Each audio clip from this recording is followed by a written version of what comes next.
The onslaught of the Sith Empire was an event unlike any other in the history of the Republic.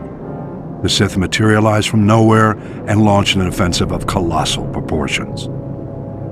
Horrifying reports from the Outer Rim seemed to portend the utter destruction of the Republic. The rapid onset of galaxy-wide terror and panic was part of the Sith Emperor's meticulous calculations. His plan was flawless. Sith battlecruisers first appeared on the fringes of the Tingle Arm.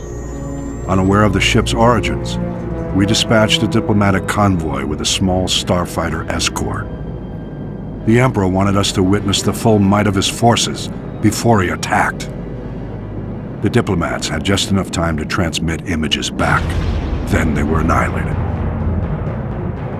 Immediately thereafter, the Sith began a full assault on the Republic allies in the Aparo sector, which fell before the Republic fleet even arrived.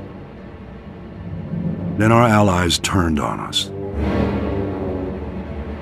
The Sith had secretly established puppet governments on Belkadon, Serpenal, and Ruria.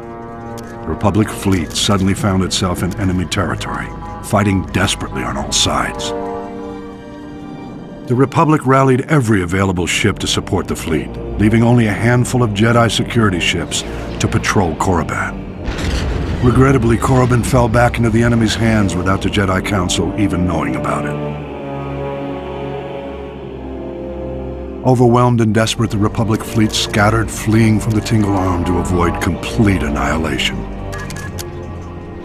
Elsewhere in the Outer Rim, the Sith staged more targeted strikes, destroying our shipyards in the Sluy sector, blockading the Rimma trade route, and seizing control of the rich resources of the Minos cluster. Confused and in complete disarray, Republic forces were unable to respond.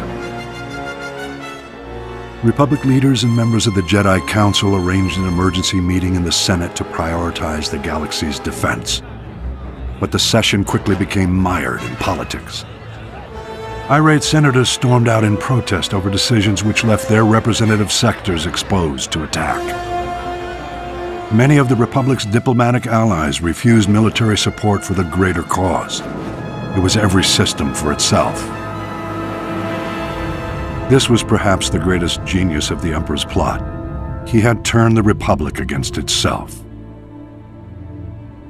While the Republic played politics, the Emperor used the time to reconfigure his forces for the long push into the galactic core. All might have been lost in those early years had individual Jedi masters and Republic military leaders waited for the Senate's orders. By taking matters into their own hands, they managed to slow the Empire's advances. The attack of the Sith Empire was the most well-orchestrated and carefully coordinated military maneuver in the galaxy's history. Indications suggest the operation took centuries of planning and preparation. I'll elaborate in my next report.